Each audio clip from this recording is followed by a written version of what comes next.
Agents, followed by an invocation from Phil Horde from the Union Bible College and Academy. I pledge allegiance to the flag of the United States of America and to the republic for which it stands, one nation, under God, indivisible, with liberty and justice for all.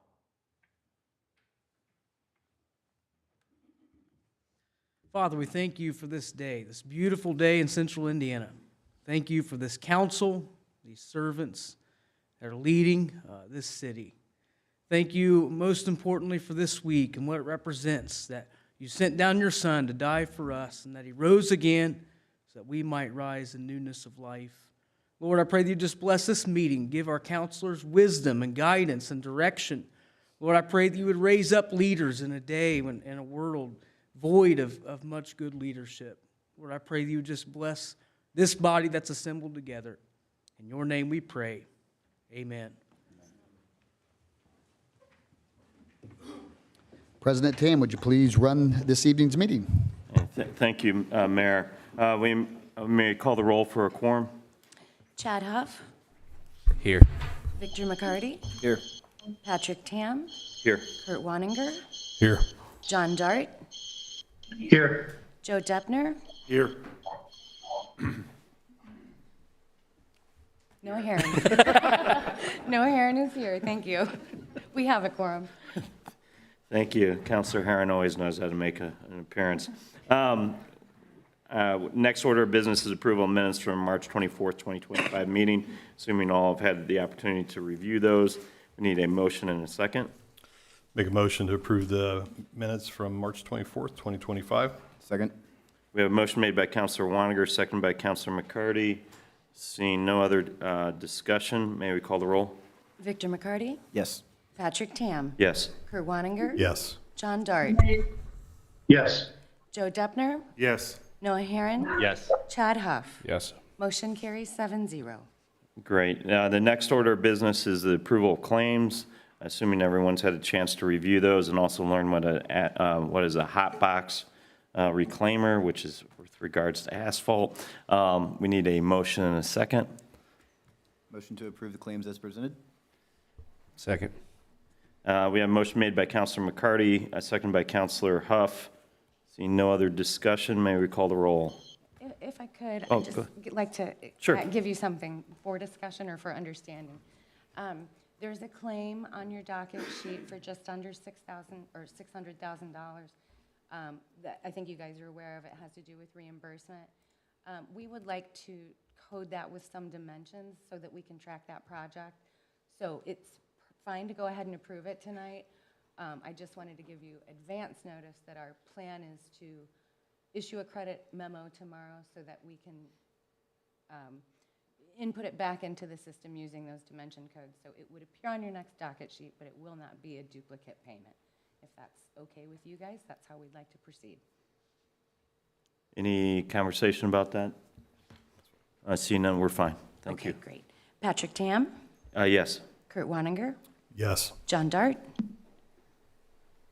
Yes. Joe Deppner. Yes. Noah Heron. Yes. Chad Huff. Yes. Victor McCarty. Yes. Thank you. Motion carries 7-0. Great, thank you. Next order of business is residents who wish to address the council. Director Todd, do we have any We cards? have one card. Great. Bill Koss. Great, thank you. I'm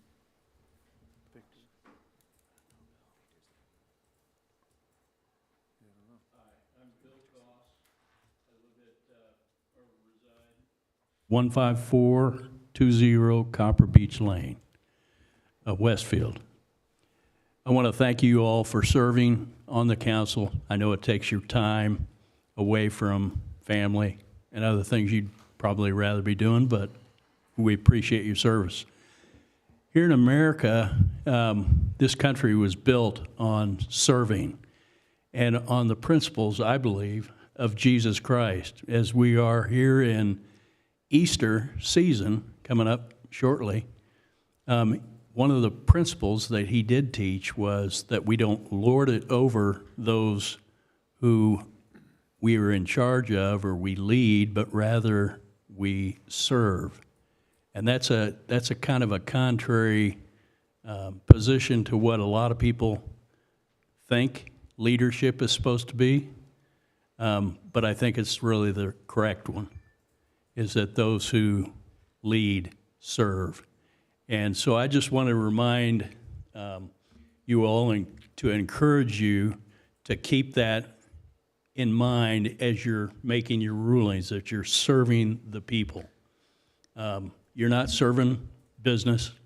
You're not serving, your own personal agenda, but rather the people. And so I just want to encourage you that in that regard. Integrity is really important, I believe. We almost have nothing if we don't have integrity. If we can't keep our word, if we vacillate, if we don't stick to what we say we're going to do or our core beliefs, I think we're lost. And this society, as we've seen in the last few years, is lost. And so we need people to stay the course, to show courage, and stick to what you say, what your core values are. One of the things that I think our society needs is transparency. And I think that in government, we really have to have transparency. We can't be trying to hide behind rules and regulations and dodging and withdrawing petitions or whatever so that we can reposition it for another day when we might have a better shot at prevailing.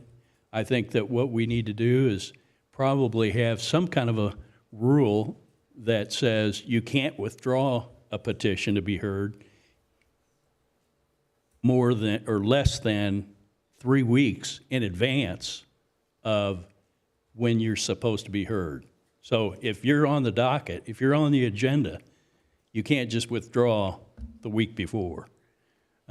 There's a lot of people that rely on what they're told from the council or from staff or other people that they run into. So I think it would be good if there was a rule and it's clearly stated that you cannot withdraw a petition from being heard. If you can't come forward with it in the time frame, then you need to lose the petition, and it can't be heard for maybe another year. So I don't know, some of these issues may already have been addressed. You may even have these in your rules, but I think that's common sense that we need. So I want to encourage you in that regard, more transparency. Put it on the website that petitioners or the people can be heard before every council meeting. I would encourage it also before any planning commission, APC, whatever, what do we call that? APC. We do have rules on public comments, though, the 3 minutes, Mr. Koss. But Okay. I do appreciate your kind words and Thank good positive reminders and your constructive Thank you. suggestions as well. Thank you. No other this evening. Kevin, thank you.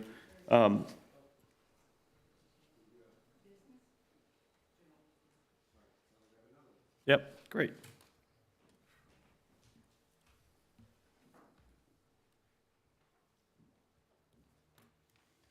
Good evening and thank you. My name is Nedra Moran and I represent the surgery center that was built on Westfield Boulevard, and we are in preparation of opening. Some of you might have been at the open house, and everybody was very pleased about that. The reason I'm here tonight is that you are going to vote on a project that has been proposed that they want to put right in front of our building, which of course is going to do nothing but completely block any visibility from the road of Westfield Boulevard. When we built that building, and I don't remember any of you being on the council when I addressed it before, prior to the construction, we were told that the pond that sits in front of our building had to be there because they had to reroute the water, and that where we really wanted to build, it was too soft and we could not do that. Well, we looked at the property and we thought, that's fine, and having that pond in front of it would certainly be an asset and would make the building look much more invitable perhaps. And we do think it does. Now there is this proposal, and I'm sorry I'm here so late, but I did not realize it was going on until about 4 days or so ago. But that building now that they want to put up in front of our building, as I see it on the plans that came out of the Planning Commission, would completely block our building from any visibility from Westfield Boulevard. It's certainly going to enhance the traffic pattern, although I don't think that's the big issue. The big issue is that we're going to have all of that, and now they even want to put everything else in there, including the kitchen sink. When we looked at that property, the thing that was very attractive to us was we were told that their plan was that they really wanted to make that that Grand Millennium a medical complex. And we were told about numerous plans that were there and things that had been already spoken to the owner at that time about things that they wanted to put there. Well, we thought that was a wonderful idea. And as a matter of fact, that would be in the minutes of the night that I spoke before the council. And I still think it's a very good idea to have that. The people of Westfield want more medical facilities. I'm sure that there are needs for apartments, and I'm certainly not opposing that. I'm just opposing the idea of this huge apartment building and all the rest of the apartments that they want to put on this Grand Millennium that we were promised was going to be developed as a medical complex. I think that would serve the citizens of Westfield very, very nicely, and Westfield has a lot of land that they could put these kinds of apartments in another location, as well as some of the, as I see it anyway on their plans, some of the shopping that they want to put there. We were also told, whenever we bought this land, that part of the southeastern corner, a building that was going to go there, would have some upscale shopping and a couple of upscale Mr. restaurants. President, it's been 3 minutes. That is not there now at this particular time. So that's why I'm here tonight, and I would just like you all to take that into consideration and what is the best thing for Westfield. Apartments there or something for all of the citizens in order to take care of their health. Thank you. Hey, thank you. We greatly appreciate you approaching us this evening and speaking. Next, we'll move into miscellaneous business. We have a proclamation this evening, Mayor. We do, and I'm not necessarily giving it to anybody in particular, so I'll just read it from the bench here. Whereas in 1872, J. Sterling Morton proposed to the Nebraska Board of Agriculture that a special day be set aside for the planting of trees, and whereas this holiday called Arbor Day was first observed with the planting of more than 1 million trees in Nebraska, and whereas Arbor Day is now observed throughout the nation and the world, and whereas trees can reduce the erosion of our precious topsoil caused by wind and water, cut heating and cooling costs, moderate the temperature, clean the air, produce life-giving oxygen, and provide habitat for wildlife. And whereas trees are a renewable resource giving us paper, wood for our homes, fuel for our fires, and beauty for our community. And whereas Westfield is a tree city USA and recognizes that trees in our city increase property values, enhance the economic vitality of the area, and beautify our community. Now, therefore, I, Scott Willis, Mayor of the City of Westfield, do hereby proclaim April 25th, 2025 as Arbor Day. In the city of Westfield, Indiana, invite all citizens to duly note this occasion. In witness whereof, I, Scott Willis, have hereunto set my hand and caused to be affixed the great seal of the city of Westfield, Indiana, on this 14th day of April, 2025. Thank you. Thank you, Mayor. We'll move on to old business next, which is Resolution 25-118, which is the fiscal plan for Ordinance 2463, which is annexation of Midtown at Westfield Phase 1. This evening, we have Ryan Collingwood here present. Mr. Collingwood. Thank you, President. Members of the council, good evening. For the record, Ryan Collingwood with the Community Development Department. This introduction will also apply to the following line item on the agenda, in which will be the adoption consideration of the corresponding annexation ordinance, Ordinance 24-63. The item before you is a 100% voluntary annexation request for the Midtown at Westfield Phase 1 development area. The total compiled annexation area is about 39 acres in size. The parcels are generally located on the east side of East Street and south of West 191st Street, seen in more detail within the provided location map exhibit. This item received a first reading and public hearing at the City Council's March 24th meeting and it is eligible for adoption at tonight's meeting where the item's resolution and fiscal plan have also been compiled. I'm available for questions. Thank you. Thank you, Ryan. Any questions this evening? We need a motion and a second if there's no other discussion this evening for Resolution 25-118. Make a motion to approve Resolution 2463. We got to do 25-118 first. Oh, 25-118, sorry. Okay. I was on the wrong one. Second. We have a motion for Resolution 25-118 made by Councilor Waniger, seconded by Councilor Herron. Seeing no other discussion, may we call the roll? Kurt Wanninger, Yes. John Dart, Yes. Joe Deppner, Yes. Noah Herron, Yes. Chad Huff, Yes. Victor McCarty. Yes. Patrick Tam. Yes. Motion carries 7-0. Now, we need a motion and a second for ordinance 2463, which is the second part of the same conversation Mr. Collingwood just had, which is annexing certain real estate, the city of Westfield, Hamilton County, Indiana, the Midtown at Westfield, Phase 1. Motion to approve ordinance 2463. Second. We have a motion made by Councilor McCarty, seconded by Councilor Waniger. Seeing no other discussion, may we call the roll? John Dart, Yes. Joe Deppner, Yes. Noah Herron, Yes. Chad Huff, Yes. Victor McCarty. Yes. Patrick Tam, Yes. Kurt Wanninger. Yes. Motion carries 7-0. Next order of business is Resolution 25-110, which is the fiscal plan for ordinance 2511, which is annexation of East Street. Similar situation here as well. Mr. Collingwood. Yep, thank you again, Mr. President, members of the council. Again, for the record, Ryan Collingwood with the Community Development Department. Similarly to the previous item, this introduction will also apply to the following line item on the agenda, in which will be the adoption consideration of the corresponding annexation ordinance, Ordinance 25-11. The item before you is a 100% voluntary annexation request containing certain property along East Street. The total compiled annexation area is approximately 16.2 acres in size. The parcel is generally located on the south side of East 196th Street and west of Flippins Road, seen in more detail within the provided location map exhibit. Similarly to the last item, this item was received a first reading and public hearing at City Council's March 24th meeting, and it is eligible for adoption consideration at tonight's meeting, where the item's resolution and fiscal plan have also been compiled. I'm also available for questions. Thank you. Thank you, Ryan. Do we have any questions for Mr. Collingwood this evening? I would need a motion and a second for Resolution 25-110. Make a motion to approve Resolution 25-110 for the fiscal plan. Second. We have a motion made by Councilor Waniger, seconded by Councilor McCarty. Seeing no other discussion, may we call the roll? Joe Deppner, Yes. Noah Herron, Yes. Chad Huff, Yes. Victor McCarty, Yes. Patrick Tam, Yes. Kurt Wanninger, Yes. John Dart. Yes. Motion carries 7-0. Next order of business in coordination with Resolution 25-110 is Ordinance 2511, which is annexing certain real estate to the city of Westfield, East Street. We need a motion and a second. Motion to approve ordinance 2511. Second. We have a motion made by Councilor McCarty, seconded by Councilor Waniger. May we see no other discussion? May we call the roll? Noah Herron, Yes.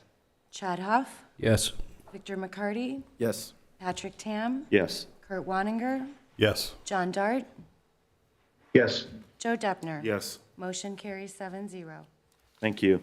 Ordinance 2514, which is amendment to the Maple Knoll PUD district, being that of Ordinance 4-02 as amended in the UDO, which is the Maple Knoll PUD gut-rich amendment. We have Ms. Gillingham Teague here this evening from Community Planning. Good evening, members of the council. Excuse me. For the record, Lauren Gillingham Teague with the Community Development Department. The item before you tonight is the adoption consideration for an amendment to the mixed-use district of the Maple Knoll PUD ordinance, generally located at the northeast corner of Spring Mill Road and Tricia Lane. And this would be to permit a Pet Supplies Plus pet supply store. The amendment proposes to modify the use standards to permit pet store as a permitted use and modify the applicable sign standards to bring them closer to what is currently permitted under our UDO. There have been some changes since the item was last before you. The PUD previously included some language limiting the pet shop use to only the sale of small animals and pet care items, and did not include the sale of cats or dogs. Due to some potential conflicts with state law, Caitlin and kind of the rest of our legal team, kindly requested that we remove that language from the ordinance, and instead, the applicant is bringing forth a voluntary commitment to prohibit the sale of cats and dogs, which will be binding on any future owners of the property. Same outcome, but a little bit of a more legally secure approach. And there was also a change to the wall sign. It was previously going to be internally illuminated, will now be either ground lit or reverse channel halo lighting. I have not received any public comments related to this item. I'm happy to answer any questions, as is Matt Skelton. Thanks. Any conversation this evening? Lauren, thank you for clearing up that signage issue. I greatly appreciate that. Can we have a motion and a second this evening? Motion to approve ordinance 2514. Second? We have a motion made by Counselor McCarty, seconded by Counselor Waniger. Seeing no other discussion, may we call the roll? Chad Huff, Yes. Victor McCarty, Yes. Patrick Tam, Yes. Kurt Wanninger, Yes. John Dart, Yes. Joe Deppner, Yes. Noah Herron. Yes. Motion carries 7-0. Thank you. Next order of business is ordinance 2515, which is the Chatham Commons PUD Amendment 1. We have, is it Dan? Oh, Kevin's pinch hitting this evening. Pinch hitter tonight, so bear with me. Good evening. For the record, Kevin Todd with Community Development Department. The item before you this evening is a proposed amendment to the Chatham Commons PUD, specific to a little bit over 2.7 acres, located west of Westmore Lane and north of 191st Street, southwest of the existing Spring Hill Suites Hotel. The proposed amendment is for an architectural modification only. So rather than applying the State Highway 32 overlay architectural standards, the way that this would be proposed is that the character exhibits within the PUD would apply instead. This item was introduced at your March 24th meeting. A public hearing was held at the April 7th Plan Commission meeting, and the workshop for this meeting was waived with the unanimous favorable recommendation being forwarded to the City Council at the April 7th meeting. So as such, this item is eligible for adoption consideration this evening. Members of the KPM Hotel Group are here this evening if there are any questions, but they do not plan to make a presentation. Thanks. Thank you, Kevin. Greatly appreciate that. Is there any discussion this evening? Kurt, did you? Nope. Seeing no discussion this evening, we need a motion and a second for ordinance 2515, which is the Chatham Commons PUD Amendment 1. I'll make a motion to approve ordinance 25-15. Second? A motion made by Counselor Herron, seconded by Counselor Waniger. Seeing no other discussion, may we call the roll? Victor McCarty, Yes. Patrick Tam, Yes. Kurt Wanninger, Yes. John Dart, Yes. Joe Deppner, Yes. Noah Herron, Yes. Chad Huff. Yes. Motion carries 7-0. Great, thank you. Ordinance 2517, which is the Grand Park Village PUD Amendment. We have, Kevin, are you pinch hitting for this as well? I'm back up for this one too. Let me pull up the map here. So, again, for the record, still Kevin Todd with the Community Development Department. The item before you this evening is a proposed amendment to the Grand Park Village PUD specific to the existing bike hub location. You can see there on the map outlined in yellow, located at the northwest corner of John Dipple Boulevard and Wheeler Road. The proposal permits a list of local business scaled uses that could also be located within the bike hub building.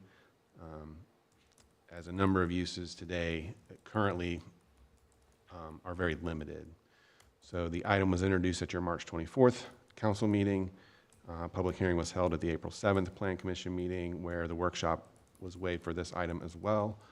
A unanimous favorable recommendation was forwarded to you at April 7th meeting. And this item is eligible for adoption consideration this evening. John Dobashewitz with Nelson and Frankenberger is present this evening if there are any questions, but also does not plan to make a presentation. Thank you. Thank you. Do we have any further discussion this evening? We need a motion and a second. Make a motion to approve ordinance 25-17. Second. A motion made by Counselor Heron, seconded by Counselor McCarty. Seeing no other discussion, may we call the roll? Patrick Tam? Yes. Kurt Wanninger? Yes. John Dart? Yes. Joe Deppner? Yes. Noah Herron? Yes. Chad Huff? Yes. Victor McCarty? Yes. Motion carries 7-0. Thank you. The next order of business is an ordinance 2518, the Common Council of the City of Westfield, Indiana, authorizing and approving additional appropriation of funds from the IT Revenue Fund.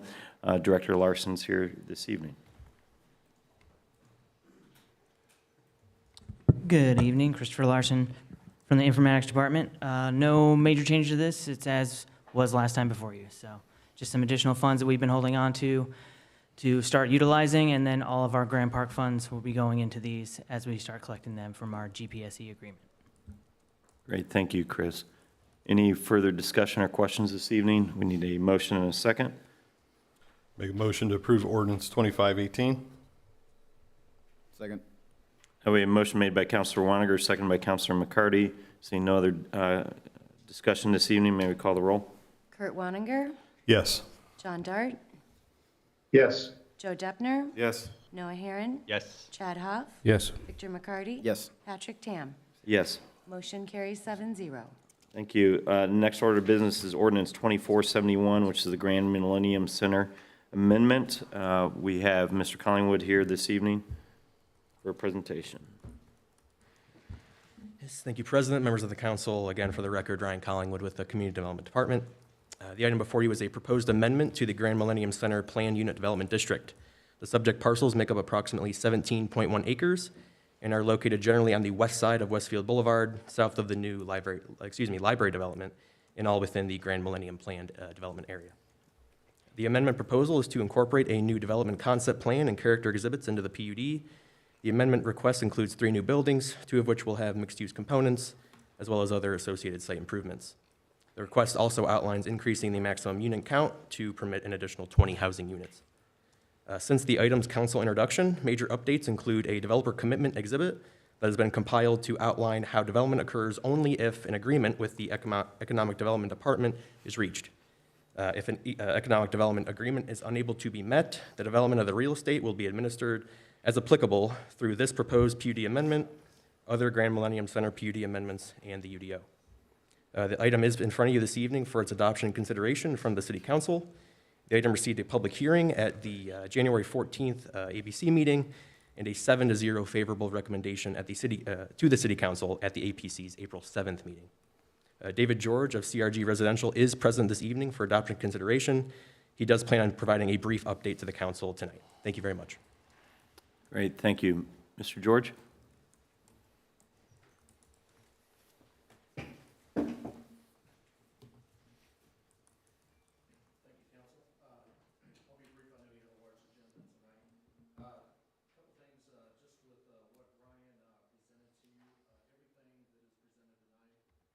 Same as what we had before the Plan Commission and before the council previously. The only notation is there's a developer commitment, which all of the documents that we showed you before, the elevations, the site plan, have been moved into that document, so your vote would include not just the PUD amendment that we had before, but then also the developer commitments, which again are exactly the same site plan and elevations that I showed you before. I did want to make a couple comments. There was a comment from Ms. Moran before. I have been working for the last almost year and a half with technically the owner is NX Westfield MOB LLC, which is the first MOB, and they're very excited and happy about the development, partially because it will put more uses, more activity, it'll complete the road work, it'll complete the utilities, and they like the idea of what we're trying to do is to combine the pond at the south end so it becomes more of a regional amenity.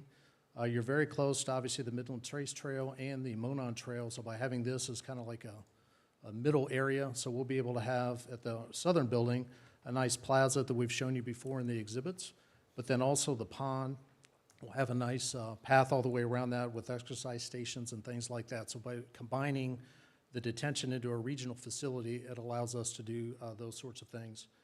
They're excited enough that we have been in conversations, and we actually have an LOI with them for the second building for the commitments that we've been making to to the city.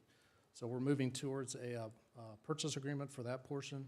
So again, it's the same owner that developed the first one. They're very happy with what we've laid out, and we would request approval tonight, or any questions, I'll be available to answer.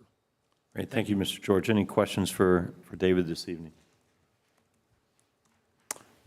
Seeing none, is there a motion and a second for ordinance 2471? Make a motion to approve ordinance 24-71. We have a motion made by Councilor Herron, seconded by Councilor Waniger. Seeing no other discussion, may we call the roll? John Dart, Yes. Joe Deppner, Yes. Noah Herron, Yes. Chad Huff, Yes. Victor McCarty, Yes. Patrick Tam, Yes. Kurt Wanninger. Yes. Motion carries 7-0. Thank you. We're moving to new business now, which is ordinance 2519, which is annexing certain real estate to the city of Westfield, Hamilton County, North Point 2, Phase 1. We have Mr. Collingwood. Yep, thank you, President. Council members, again, for the record, Ryan Collingwood with the Community Development Department. The item before you is a 100% voluntary annexation request for the North Point 2 Phase 1 development, plan development area. The annexation will be brought forth via ordinance 25-19. The total compiled annexation area is approximately 14.71 acres in size. The parcels are generally located on the north side of State Road 38 and can be seen in more detail within the provided location map exhibit.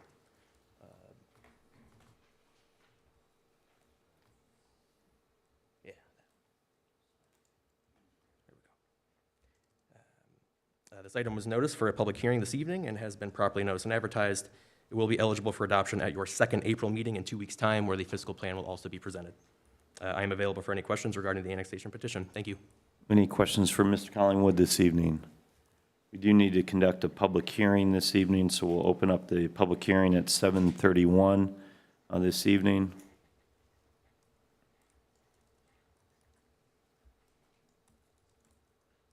Seeing no one jumping forward, we will close the public hearing at 7:32 p.m. This is the introduction. It's an ordinance, so no necessary action. This evening, the adoption consideration would be for the April 28th upcoming council meeting. Ordinance 2521 is our next order of business, was annexing certain real estate to the city of Westfield, Hamilton County, Indiana. Finley Creek, which is my favorite daughter's name. My only daughter, but she's still my favorite. Finley, just Finley. Come on, don't mess it up. Lord knows she's not watching. So, we do have a presentation by Mr. Collingwood. Yep, thank you, President, council members. For the record and the final time tonight, Ryan Collingwood with the Community Development Department. The item before you is a 100% voluntary annexation request for the recently zoned Finley Creek Plan Development Area. The annexation will be brought forth via ordinance 25-21. The total compiled annexation area is approximately 34.3 acres in size. The parcels are generally located on the north side of West 193rd Street and east of Fremont Moore Road, seen in more detail within the provided location map exhibit. This item is noticed for a public hearing this evening and has been properly noticed and advertised. It will be eligible for adoption at your second April meeting in 2 weeks' time, where the fiscal plan will also be presented. I am available for questions. Thank you. Any questions for Mr. Collingwood this evening? We will need to conduct a public hearing, or we'll open up the public hearing at 7:33 this evening.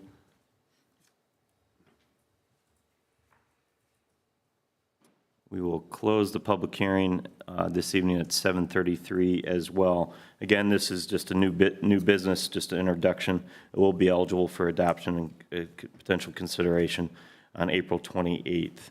Next order of business is ordinance 2522, which is amending provisions to the Westfield, Washington Township Unified Development Ordinance, US 31 overlay uses.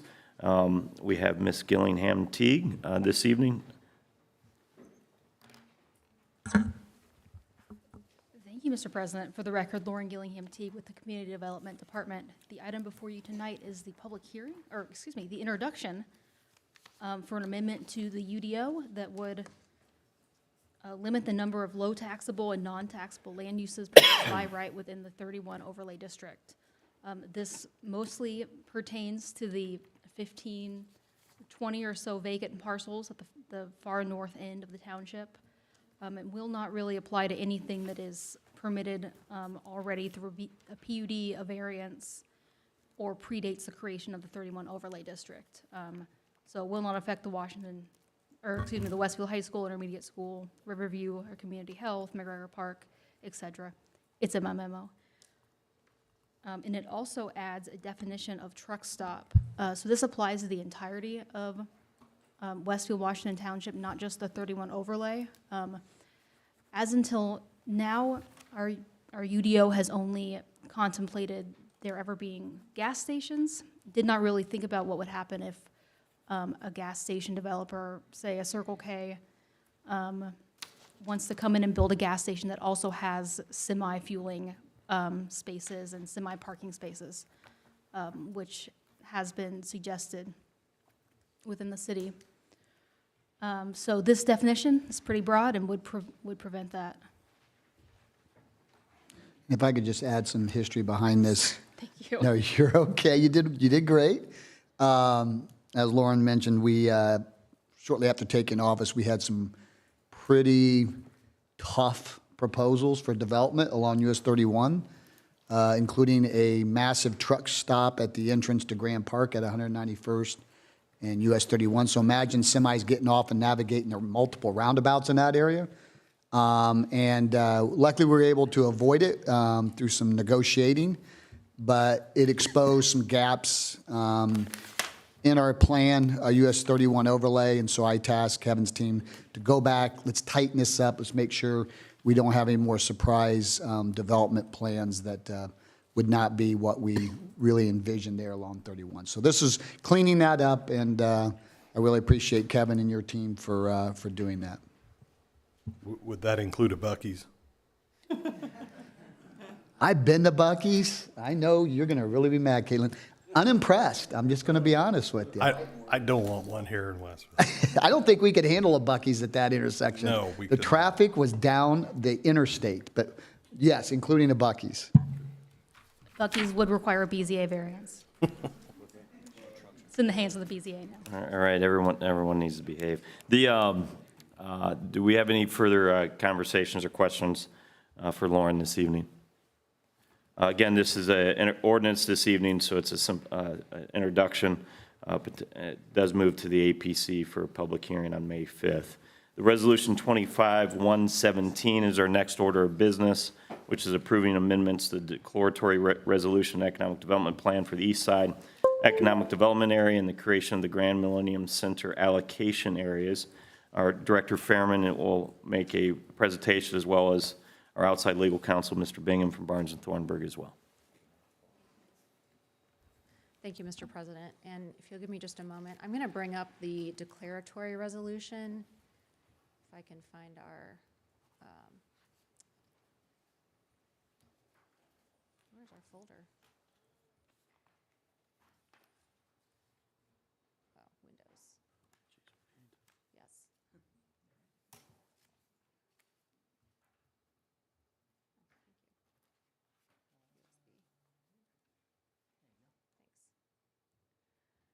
Since the declaratory resolution doesn't get attached, I thought it would be helpful to bring up the map that shows the areas that are being proposed. This is, again, the declaratory resolution that was approved by the RDC previously, and the same version of this was approved by the APC last week. I'm going to show you here Exhibit A. So this is part of the East Side Economic Development Area. And we have a few parcels that are being adjusted. One is that we're going to be removing this parcel from the East Side allocation area, and then we're going to be reestablishing 3 new areas. These will be individual TIF allocation areas within the economic development area, which will allow for the issuance of 1 or more bonds associated with the Grand Millennium Center project, which was just approved with an update to the PUD to Grand Millennium just a few moments ago. So you can see here we have Lot A shown in green, we have Lot B shown in red, and we have Lot C shown in blue. And again, this just gives us some flexibility as we're issuing bonds for the project to be able to separate out the TIF allocation to phase the project appropriately. So I just thought it was helpful to bring that up to you here. And let's see, get back to you. Okay, so I do have Brad Bingham here to help explain some of the other changes that we have to the economic development area and answer any questions that you have from a legal standpoint. Again, Brad Bingham, Barnes and Thornburg. Thank you, members of the council. As Janelle mentioned, really, this resolution approves the declaratory resolution in the APC order, creates these 3 new allocation areas. The other piece that Janelle didn't mention is it does amend the economic development plan for the east side to specifically mention this CRG project, and that the RDC will be contributing, TIF in the form of, as an incentive to help provide infrastructure costs here up to $25 million. And so we'll get ahead, not to get ahead of ourselves, but there's another piece of legislation you'll also consider here this evening. It's kind of tied to this particular resolution as well. Happy to answer any questions, though, you may have on this particular resolution. Any questions this evening for Mr. Bingham or Director Fairman? This is a resolution this evening, so it is eligible for adoption. This evening, however, we need a motion and a second. Make a motion to approve resolution 25-17. Second. We have a motion made by Councilor Waniger, seconded by Councilor McCarty. Seeing no other discussion, may we call the roll? Joe Dubner, Yes. Noah Herron, Yes. Chad Huff, Yes. Victor McCarty. Yes. Patrick Tam, Yes. Kurt Waninger, Yes. John Dart. Yes. Motion carries 7-0. Next order of business is ordinance 2523, which is approving economic development bonds for the Grand Millennium Center project. This evening will be presented by Mr. Bingham from Barnes Thornburg. Good evening once again. Again, this is a bond ordinance just for introduction this evening. You've seen similar versions of this before, like with the Ambrose on Main project and Town Run. This is really the mechanism by which you get the TIF incentive into the developer's hands. So this particular bond ordinance would authorize the issuance of economic development revenue bonds in one or more series for the Grand Millennium Center projects to support CRG's development. Maximum par amount of the bonds of all series is $25 million. Maximum term of any series is 25 years. Maximum interest rate is 8%. Again, these bonds are what Janelle and others have called, these are developer-backed bonds, meaning the only thing that's pledged to them is the project TIF that CRG would generate. So if that's insufficient, that's on CRG. So sometimes the way these get sold, there may be a taxpayer agreement or a guarantee, but it's not. There's no recourse to the city itself. It's just project TIF. It approves forms of the trust indenture and financing agreement. But again, the timetable would contemplate having the EDC hearing meeting before the next council meeting on the 28th. Happy to answer any questions you may have. Any questions for Mr. Bingham this evening? Seeing no other questions, this is an ordinance, so it's introduction this evening. Adoption and consideration potentially will be on April 28th at our next council meeting. The next order of business is ordinance 2524, which is approving the lease and issuance of the Westfield Redevelopment Authority bonds and bond anticipation notes, Series 2025, and appropriating the proceeds received from the sale of the leased premises. We're going to start with our Director Fairman. Yes, thank you, Mr. President. Janelle Fairman, Director of Economic Development. I will definitely have some help from Brad Bingham here and possibly also Oscar. I don't know whether he'll have anything additional to add. This is generally our first bond to support the development of the Grand Park District.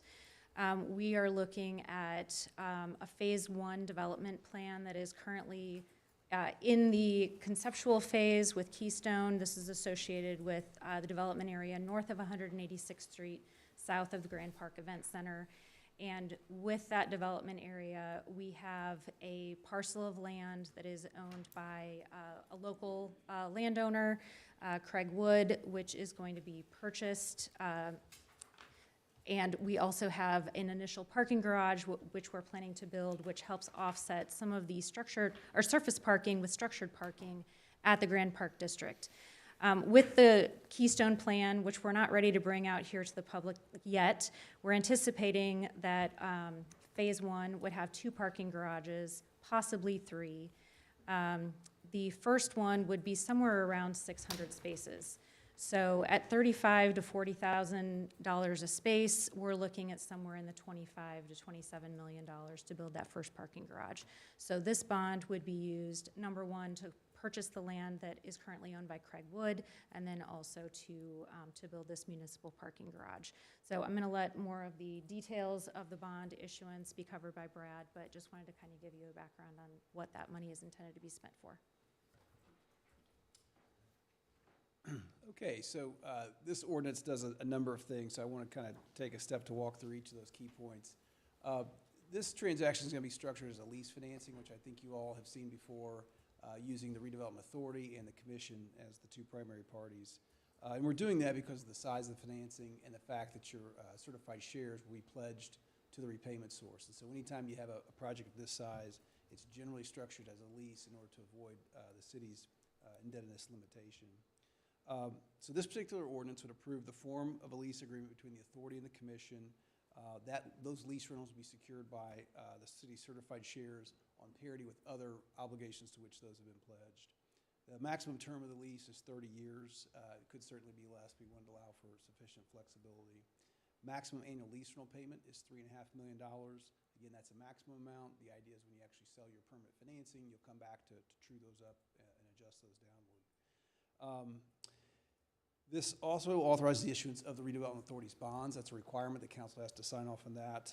And pending the issuance of those bonds, we may issue bond anticipation notes just to provide interim financing. The maximum amount of all that, though, cannot exceed $40 million. It makes an additional appropriation of $40 million, and that's because the authority would use the bond proceeds to buy the leased premises from the city, and then the city is using those proceeds via the redevelopment commission to purchase the land and construct the garage.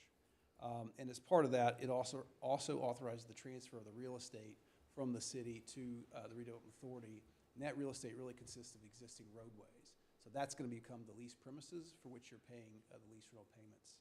That avoids capitalized interest and construction period risk that bondholders appreciate. At this point, we're anticipating closing on bands, unless something changes, sometime in the mid-June time period at this point. So happy to answer any questions you may have on the ordinance or the transaction. Thank you. Any questions or comments this evening? So maybe this is towards you, Scott or Janelle. Like, I understand we're going to need some parking out there. Have we truly laid out a timeline in which everything's going to be phased? To say that we need a parking garage here today and not over here tomorrow, like, do we have that laid out? I know you don't want to show the plan just yet, but I haven't seen anything that says, like, hey, this is phase one and this is what it's going to include around it, and this is why we need the parking now. This is phase two, so on and so forth. Yeah, I'm happy. I was going to actually add this before you asked a question, so it leads into it. Well, keep in mind, we're confidentially talking with two different companies about coming to Grand Park. We won't disclose that in this meeting, but nothing can happen until we have replacement parking for the surface parking lot. So we have to get moving on this right away because it's a couple of years for that to come online, and nothing else can happen from a economic development standpoint with these businesses until we have this secured and we're moving forward. We are working on timelines. I'll let Janelle talk more in detail about that. Again, not 100% there, but we're close. We know how phase one wants to play out. Janelle has a good vision for that, with the exception of one piece, because we're still negotiating. But Janelle, if you want to take it from here. Sure. Yeah, so just to kind of reiterate, bringing these parking garages into phase one is extremely important. It does a couple of things. One, replaces the existing parking within the surface parking lot that will be displaced by development. So the reason we're starting up here in the north is because we have more utilities available, there's more infrastructure available, and there's less disruption to the fields. We have a championship field and a championship diamond that will have to be relocated for a portion of the development, so we'll have to anticipate those locations and those costs as well.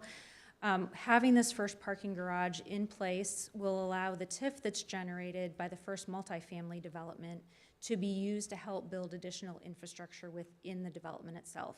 So, for example, if we have a parking garage built with this original bond, we can build multifamily around it or on an adjacent parcel. The TIF from that development can help fund additional infrastructure within the development, can help fund, for example, the hotel, or could help fund the improvements within the Champions Way Linear Park to help get the entire process going and kind of create that first catalyst project within the development to kind of keep things moving south. The overall timeline, Keystone is working on, again, they have a concept plan. They're not quite ready to release yet, showing phase 1, which is the portion that is the existing parking lot to the north. Phase 2 would be the area that includes the Championship Field and the Championship Diamond. And then phase 3 would be on the Craigwood parcel to the south. Timeline on that, they're hoping to have by the end of this year groundbreaking on phase 1. That would include some additional or initial infrastructure to start to develop the parking garage. And then I would expect probably within 2 years they would have groundbreaking on the hotel and other developments.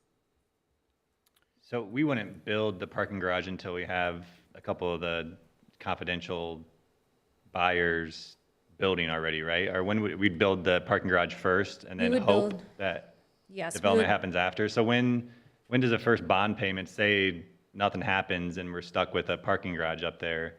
What's worst case scenario for Westfield? So we have a few things happening. One is the businesses that the mayor referred to earlier. The other is the multifamily developments, which Keystone would be developing. So the idea is that the initial parking garage gets built. We start to get the catalyst, that's the catalyst to kind of get things moving there. As Keystone develops the multifamily, we start to generate the TIF to do the other developments. So wouldn't the multifamily TIF property taxes go towards the payment on the bond? The TIF would be used for other development within Grand Park. Again, we're trying to replace existing parking that's already required for Grand Park traffic.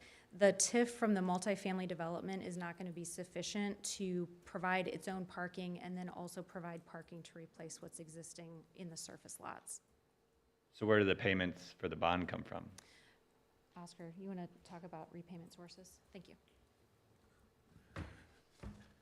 Councilor Noah, for the record, Oscar Gutierrez, Boundary Consulting, Municipal Advisor to the Redevelopment Commission. The currently sufficiency for these bond anticipation notes are from within existing TIF. So there is coverage with existing TIF to cover all $40 million of this development. We are doing bond anticipation notes to allow capacity for additional projects to see if the development of these projects will help offset the existing TIF. But if nothing was to happen, there's sufficient TIF within the RDA to support the bond payments, if it was permanently financed or as an anticipation note, which is an option. So there's currently enough cash to pay for this, is simply how I'm putting it. Where's this TIF allocation area that's generating this money? It will be from the, the Grand Junction, thank you. The payments are roughly anticipated to be around $3.9 million for this TIF district's large, all the way to State Road 32, all the restaurants, everything that's happening. There's a sub-allocation around the Wheeler Landing project, but it's a massive TIF district that's already covers the bond for the original investment in Grand Park, and there's still revenue stream that flows out of there that we will use to pay for the parking garage. The goal would be not to utilize it for this and allow the development to happen, but there is enough coverage that we feel that it can happen. Initially, there was a capital plan that was discussed with the council that had us spending this much money this year, all for land acquisition. So this is simply shifting the plan from land acquisition to only half of the land acquisition, and then moving up a parking garage that was planned to be done in 2027 to this year. And the reason for the shift is that a private developer purchase the land. That allowed for that additional cash to move up the garage. But this is within a plan that was presented to your body that contemplated spending $40 million for land acquisition within that area. It is simply cutting it in half for the land and then the rest for the garage, or less than half for the land. So, And I got a question, it's probably for Scott or Janelle, but the parcel of land that we're buying, is that gonna be incorporated into the Grand Park parcel, or is that gonna be a separate owned parcel by the city? So the city will be part of the Grand Junction, or the Grand Park District, but it will probably get separated into separate parcels because there will be roads running through it, so we'll end up with separate parcels for separate buildings with right-of-way separating them. And I forgot the most important part about my question was, is that new parcel that we're purchasing gonna be part of the GPSE lease? That's essentially where I was getting with this. Oh, no. No, okay. This land will all be in the Grand Park Master Plan that we're developing. It is part of the Grand Park Master Plan, yes. It's the location where the stadium is shown on the master plan, as well as a couple of development sites that are broken up by the Buckeye easement along the west side, right next to Wright's Gym. For the parcel that is being purchased, how was the price determined for that parcel? Was that It was negotiated. negotiated, not three appraisals and average of the appraisals? We do have appraisals, but it was negotiated through the downtown Westfield CDC. Any other questions this evening? No, I'm good. Okay. This is an introduction this evening. We are required to conduct a public hearing this evening, which will open up the public hearing at 7:56 p.m. This evening.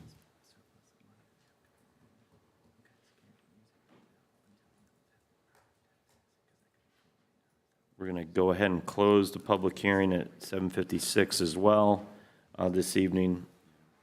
We'll move on to our next order of business, which is Resolution 25-119, which is the Common Council of the City of Westfield, Indiana, determining the need for Fire Station 84 project and entering into a lease agreement. We have our Deputy Mayor Danielle Carey-Tolan, along with Zach from the Taft Law Firm.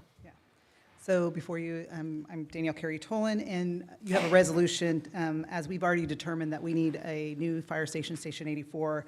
And this resolution just addresses us to enter a lease agreement with the Building Corp to facilitate the financing of the project. And before you is Zach Klutz to answer any questions or to give you more information. Good evening, Council. Mayor Zach Klutz with the Taft Law Firm, serving as bond counsel for the financing for the Fire Station 84 project. Tonight is just some very preliminary steps that are required before we move into more substantive things at the next meeting.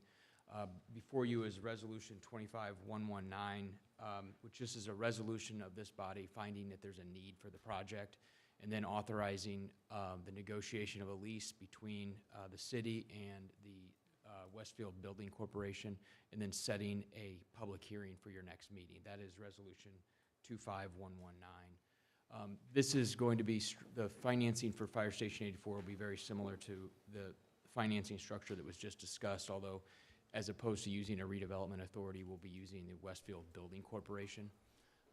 And the Building Corporation will construct the fire station and lease it to the city. And the lease payments will be via a property tax pledge. I'll pause there and see if there's any questions on Resolution 25-119. We thank you, Zach. Any questions? This is a resolution this evening, so it is eligible for adoption. We would need a motion and a second before we advance to the next item. Motion to approve Resolution 25-119. Second. We have a motion made by Councilor McCarty, seconded by Councilor Waniger. Seeing no other discussion, may we call the roll? Noah Herron, Yes. Chad Huff, Yes. Victor McCarty, Yes. Patrick Tam, Yes. Kurt Wanninger, Yes. John Dart. Oh, thank you. Must be 5 o'clock. Joe Deppner. Yes. Motion carries 6-0. Thank you. Resolution 25-120, which is the Common Council of the City of Westfield, Indiana, making a preliminary determination to enter into a lease agreement. We have Danielle as well as, I think, Zach. Go ahead. Thank you. Thank you, Council. This is a resolution, but we are not seeking adoption this evening. This will be deemed a controlled project because property taxes are being used and the price of the project is in excess of the statutory threshold of $6.3 million. So we have two hearings that we need to conduct called preliminary determination hearings. This will be the first one. It's been properly noticed. We've submitted the publisher's affidavit to the clerk.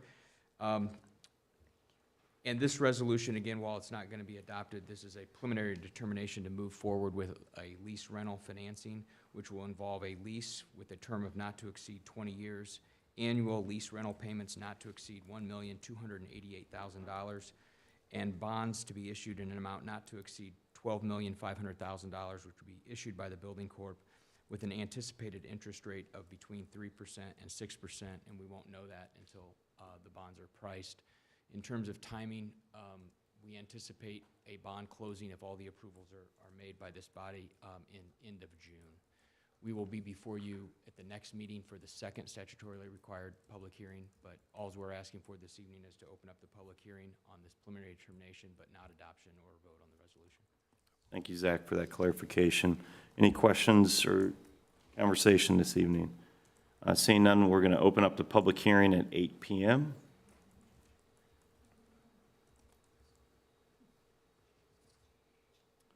Sometimes I have to give Plankus a little extra time, but I don't think he's going to get up. So, but sorry, Joe.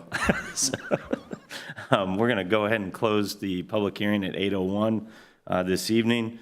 We'll move on to ordinance 2525, which is the Common Council of the City of Westfield, Indiana, establishing the Westfield Mayor's Youth Council, presented by Mayor Willis.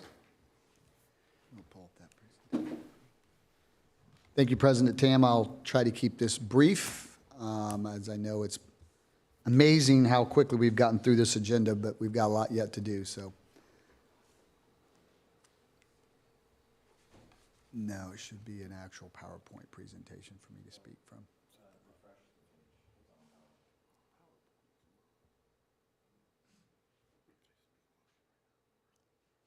There it is. Perfect.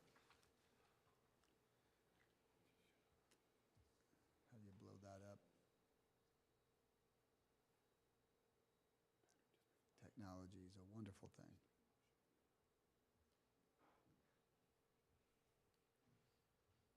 Christopher. Oh, Christopher. Let me take over.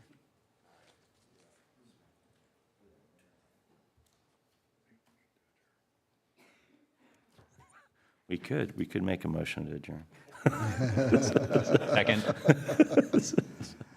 All righty, next slide, please. I think I've chatted with most of you about this council and the theory behind it, but I'll go through a quick presentation just to get everybody on the same sheet of music and to make the public aware of what's getting ready to happen.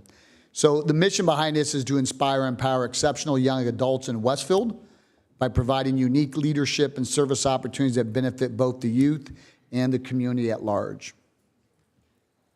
And the main objectives, there's several. First, to connect students with community leaders who will empower them and teach them various leadership skills.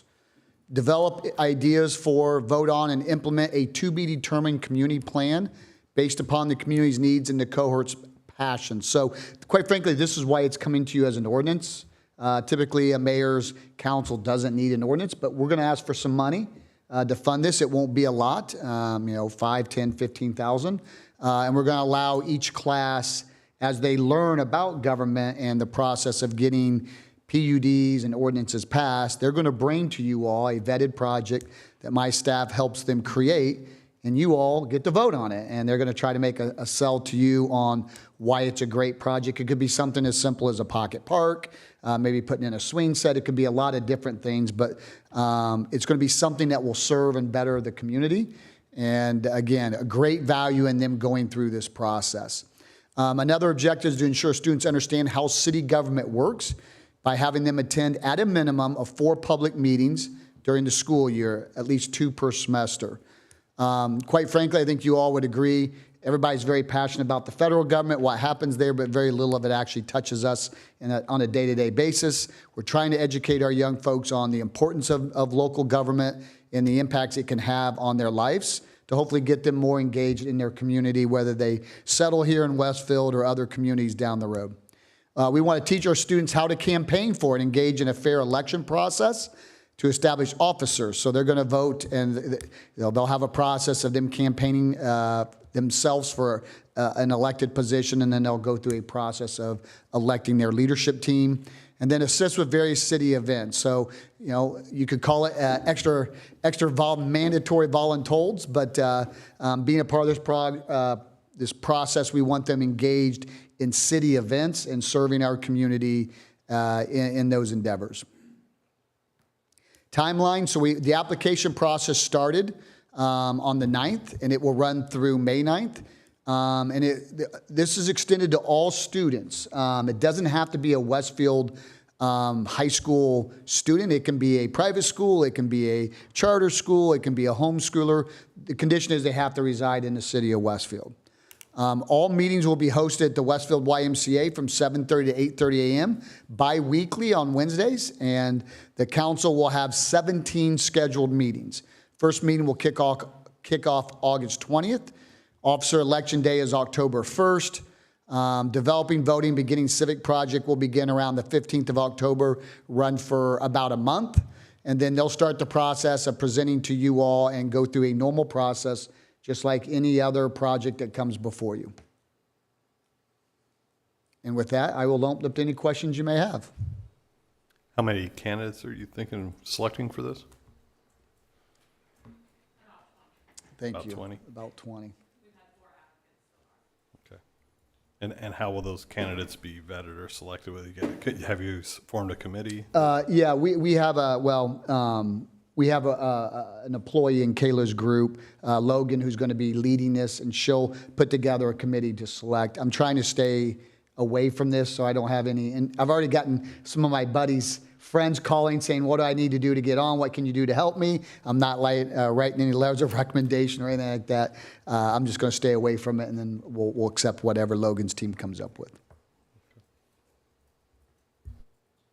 Just want to offer my support and think it's awesome. So thank you. Appreciate it.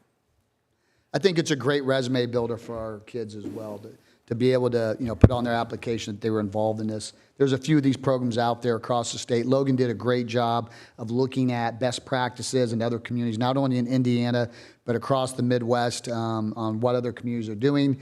I'm really excited about this program. I think Logan spent a lot of time and has come up with a really good plan, quite frankly. So kudos to her, a new employee in Kayla's group, and she came out of the gate sprinting, and she's doing a great job. I just want to say it does seem like a very great idea, great resume builder, like you said. Seems like a great course that our schools should potentially offer. So you mentioned funding. That's what I thought of at first was, why are we not offering this through the school? But it seems like a great program. Well, the schools wanted to take it as soon as they heard about it, and we'll certainly collaborate with them, but they have their own student government, they have their own programs around government, and this is going to be more of a city-led function, engaging with you all. I hope that you guys will take on, I know you're all very, very busy people, but taking on opportunities to mentor these young kids, I think, is a way for you to create your own legacy. They're never going to forget you, quite frankly, and I think the projects they're going to do are going to be really good projects for the community. You mentioned with this ordinance, we'd be appropriating funds for this as well, but in the ordinance it doesn't state. So is it 5, 10, 15? How is the funds set? You look like you want to say something, Kevin. Oh, I was just going to say that would be treated separately. This is just an ordinance establishing, and then I'll let Mayor speak about funding requests, but that would come at a later date. Okay. And really, quite frankly, we haven't determined that number yet. Obviously, we're in the calendar year, so it will come out of my budget most likely. I'll find a way to siphon off some money for you to appropriate. A lot of it will depend on the project. We're going to set a cap. We know I'm getting carried away here, but once we see the project and we get a better understanding of what it might cost, we'll take it from there. For the record, Kayla Arnold, Director of Communications. On that note, kind of how the timeline pans out is that we're looking that it would be a 2026 budget request based on kind of that timeline of when they're vetting projects. So it would come through not as an appropriation for 2025, but a request for 2026. Because it won't be executed until then. That's a great point. Thank you, Karen. Thank you. I might be hated for saying this, but my daughter's doing some resume building stuff too, and you've got to pay as an applicant for a lot of those. So that might be something to consider other than us funding it, is if you want part of the program and to build your resume and be a part of this cool project, maybe you front some of the bill. So something to think of. Well, just on that note, not to prolong the discussion, but I see this similar to other programs already in the county, HCLA, so on and so forth, that they could evolve to that eventually. But this is at least providing that seed for the growth. It could be sponsored by CSI Signs or something. It's a terrible idea. Or I can't wait to Urban turn these Vines. kids down on their project. No. I'm going to cross you. We got several business owners up there. In fact, most of you are business owners. I'm going to hit you all up. Yeah, get in line. Hearing no other discussion this evening, may that be a hint. We'll move on to city council comments this evening. Councilor McCarty, do you have an APC update? Yeah, just that all of the items that we approved from our agenda were on tonight's agenda. So relatively simple. Thank you. Thank you, Councilor McCarty, and thank you for your continued hard work in the APC. I would want to just take a point of personal privilege to encourage all those in the community of Westfield to take a look and try to find their favorite local businesses that have been impacted by some pretty significant construction, transportation construction, road infrastructure issues that are sorely needed, but our local businesses are going to need their customers as well. During this construction season as well, we're going to have a lot of construction throughout the entire city of Westfield. I would encourage you to continue to support those local businesses throughout the construction season. It is going to be more than significant for the traveling public, but most importantly, those folks that have invested quite a bit of money in those local businesses. Any other discussion this evening? Mayor? Just real quickly, as you can tell, those in the audience, the agenda's getting a little beefy, and I expect this to continue for the next several months. We got a lot of stuff coming before us, a lot of exciting things, so stay tuned. We will be having an executive session immediately following this meeting. No offense, but if we get you out of here as briskly as possible. It's going to be a long meeting tonight for these gentlemen. I want to make sure we get this thing off as quickly as we can. So no lounging around or interacting with council members. I ask you to do that at a later date so we can get this meeting kicked off. And with that, I'll pass it back to you, President Tim. Thank you. Do I have a motion to adjourn? So moved. We are adjourned. Thank you. Second.